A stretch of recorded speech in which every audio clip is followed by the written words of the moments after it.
In 1990, a woman named Tina was driving alone in America when she noticed a blue sedan with the plate number 2FAN321 following her. She got really scared and stepped on the gas, trying to find help at the closest inn, but there was no one around.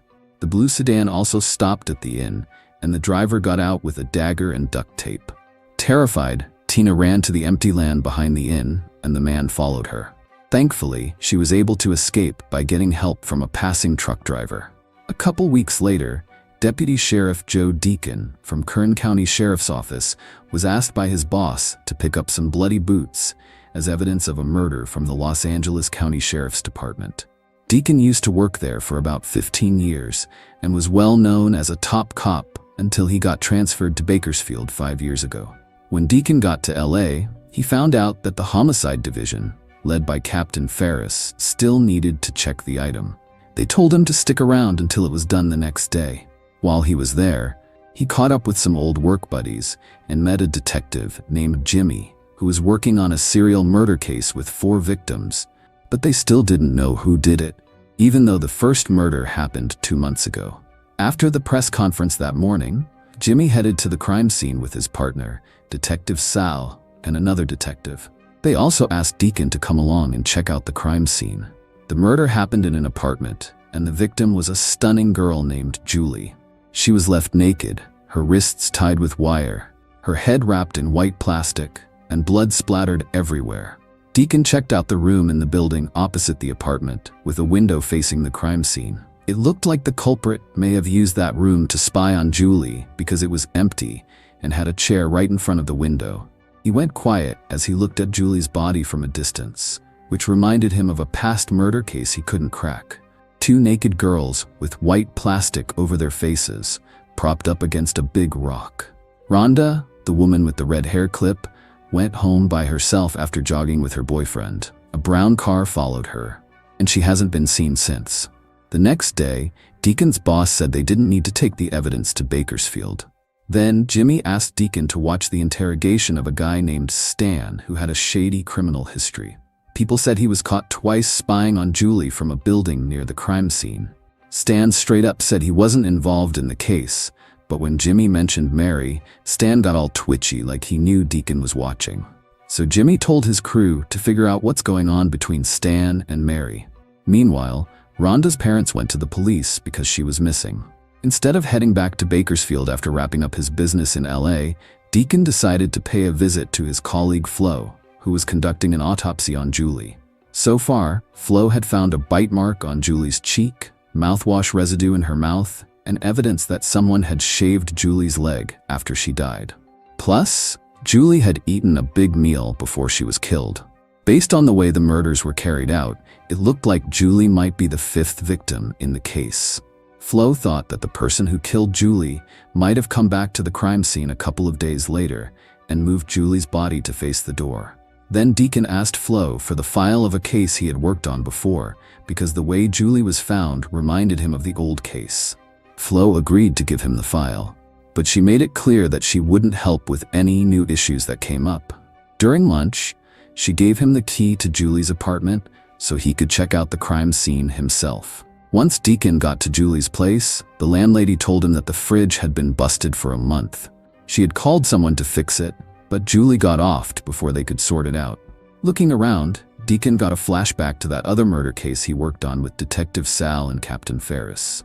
Deacon decided to crash at the closest inn since it was late at night. Before hitting the sack, he laid out pictures of 3 victims, including Mary, the woman Jimmy mentioned to Stan. As he stared at the photos, Deacon started picturing the 3 victims appearing before him.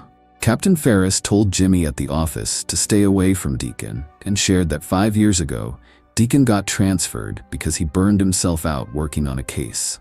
In just 6 months, Deacon had 3 heart surgeries, got divorced, and got suspended from the police force. Ferris also mentioned that Jimmy was brought in to replace Deacon. Plus, he said it was weird that Stan was found dead the night before. Deacon was off work, but still looking into Julie's death by going through the repair shop's book. He didn't find anything about Julie there, so he went to the shop next door and found a list of technicians who were supposed to go to Julie's place but got canceled.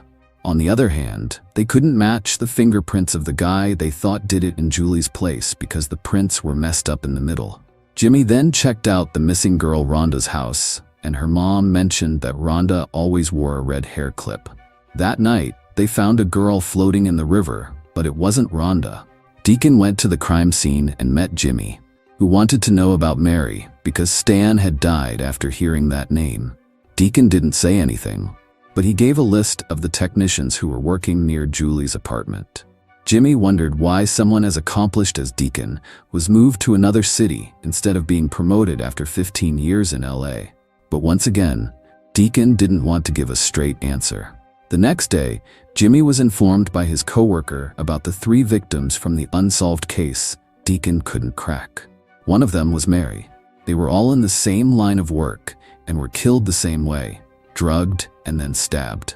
Later on at a bar, Jimmy and Deacon were talking about the case, which now had 6 victims, who were all murdered in the same way. Stabbed, mouth gagged, and hands tied. Julie was killed in her apartment, 3 others in another county, and then their bodies were dumped in Los Angeles, while the other 2 victims were killed in Los Angeles, but their bodies were found somewhere else. This means that if the same person committed all the murders, they would have put a lot of miles on their car since they traveled so much. Deacon said the killer probably did it for kicks, as all the victims were undressed but not touched. Jimmy also mentioned that Julie had roast beef in her stomach, even though she was a vegetarian. Later, Jimmy asked Deacon about his continued investigation into the deaths of Mary and the other 2 victims from the old case, even though it had been closed for 5 years. Deacon then showed Jimmy the crime scene in the dry river of Los Angeles, where the victims were found with stab wounds and their heads covered in white plastic. Deacon was with his friends, Detective Sal and Captain Ferris, at the time. The old case got shut down because they couldn't find the suspect, but Deacon wanted to look into it again because the victim in the LA case had the same condition as the one in the old case. Jimmy then mentioned that 2 folks from the list of technicians Deacon gave previously had criminal records. That evening, Deacon went to the home of Albert, one of the technicians with a criminal record. He looked at Albert's car and noticed that it had a lot of miles on it. When Albert arrived, Deacon asked him why the mileage was so high, and also wanted to check out the trunk because he saw a car brochure inside. Albert claimed that the brochure was for a different car and told Deacon not to go snooping in his trunk. Deacon acted like he was leaving. But as soon as Albert went to toss out his garbage, Deacon jumped at the chance to snoop through the trash bag. He also asked Detective Sal to look into whether Albert had recently sold his car. Deacon brought the leftover pizza from the garbage for Flo to check out. Flo noticed that the bite size matched the bite mark on Julie's body, indicating that Albert might have something with Julie's death. Deacon started to think Albert was up to something fishy, especially since there was a roast beef joint near the repair shop where Albert worked, and Julie had roast beef in her belly when she passed. Deacon kept an eye on Albert all day and caught him handing some food to a hooker by the road. The next day on the highway, Albert noticed that someone was tailing him. Instead of trying to escape, he purposely turned around on a less busy street. He then confronted the person who turned out to be Deacon, to show that he wasn't scared of him. Not long after that, Deacon heard from Jimmy that the second victim in the LA case was found near mile 467 on the highway, close to where Albert had made a U-turn earlier. Not many people knew about that U-turn, but somehow Albert did. This just made Deacon more sure that Albert was the one behind the murders. After an investigation, turns out a company found a car abandoned in Albert's name 2 weeks ago. Now Albert's been busted at home and they're gonna question him more. Meanwhile, the lady who was getting chased at the beginning of the movie, Tina, was at the cop shop reporting the chase. And just as Albert showed up, Tina got a good look at him. When the cops started asking questions, Albert didn't seem scared at all and almost like he was expecting them. He just casually mentioned that he liked reading about crime and kept up with all the news. He also mentioned that his car had been stolen and he reported it but never heard back from the cops. Then, when they showed him the pics of the LA victims, he just said he didn't do it without even flinching. Deacon was so annoyed at how calm Albert was during questioning that he almost lost his cool and wanted to rough him up, but his fellow cops stopped him just in time. Meanwhile, when Tina saw photos of the person who allegedly chased her, she immediately said it was Albert, but her statement couldn't be used because she had seen Albert get arrested before, which could have influenced her accusation.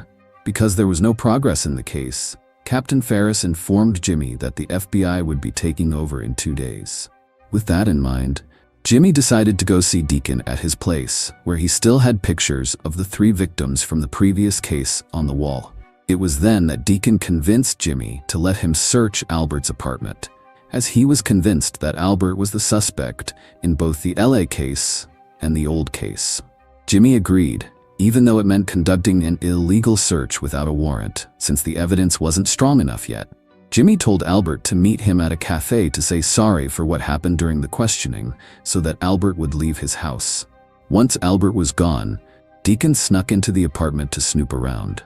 Inside, Deacon found a photographic darkroom, a police radio that went off whenever there was a police chase, and a box hidden under the carpet filled with women's watches and newspaper clippings about murder cases, including one about an old case.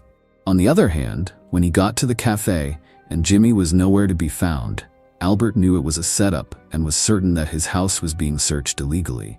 So, he called the cops and faked a report about an officer down in his house to catch Deacon and Jimmy in the act of doing something illegal. Deacon heard about the cops coming and bolted through the roof, narrowly escaping. The next day, Jimmy told Deacon that Albert wasn't lying about his car getting stolen, since the police forgot to write down his report. He also said that Albert went all the way to Detroit about 6 weeks after the old case 5 years ago. That explained the high mileage in his car. Jimmy and Deacon decided to keep following Albert to see what he was up to. It was weird that even though his car was working fine, Albert took a bus to a club. Nothing strange happened all day until Deacon left to go to the store. Suddenly, the payphone rang and Albert showed up. Jimmy was so surprised that he pulled out his gun and made Albert tell him where he was keeping Rhonda. Feeling threatened, Albert finally agreed to show where Rhonda was, but he said that Deacon couldn't come along. Jimmy eventually left in Albert's car. Luckily, Deacon saw them and immediately went after them. Albert seemed really shady when they got to the huge empty lot out in the middle of nowhere. He pointed out where he buried Rhonda, and then he made Jimmy dig it up. Jimmy was ready in case Albert tried anything, but it seemed like Albert was just messing with him by pretending he didn't remember where he buried her exactly. Jimmy couldn't find Rhonda's body. Then Albert said he'd never killed anyone. Jimmy kept digging where Albert pointed, but he got angry when Albert brought up his family. He ended up hitting Albert with the shovel and accidentally killing him. Shortly after, Deacon arrived and found Albert's lifeless body. He asked Jimmy to dig a deep hole for the burial, while he went to town to help sort out the situation. Deacon couldn't forget about that old case from 5 years ago. When they found the bodies, he thought he heard the perpetrator and ended up accidentally killing Mary, who was actually an eyewitness to the murder. Captain Ferris, Detective Sal, and Flo helped him cover it up, with Flo falsifying the forensic report. But ever since then, Deacon's mental state had been shaky, and it had really taken a toll on his health and family, especially since the real perpetrator was never caught and he was haunted by guilt for what happened to Mary. Deacon went to Albert's place and collected all the stuff, even the box hidden under the rug. Unfortunately, Albert had already tossed the stuff in the box before all this happened. That really sucks because it was a major piece of evidence linking him to the perpetrator of the murders. Deacon gave Albert's car to a homeless person. Then he put all the stuff in his car and went back to the empty lot to bury Albert. Even though he was pretty sure Albert was the one who did it, he told Jimmy to tell Captain Ferris that Albert had nothing to do with the case since he hadn't been declared a suspect. Deacon told Jimmy to take a vacation and act like none of this ever happened.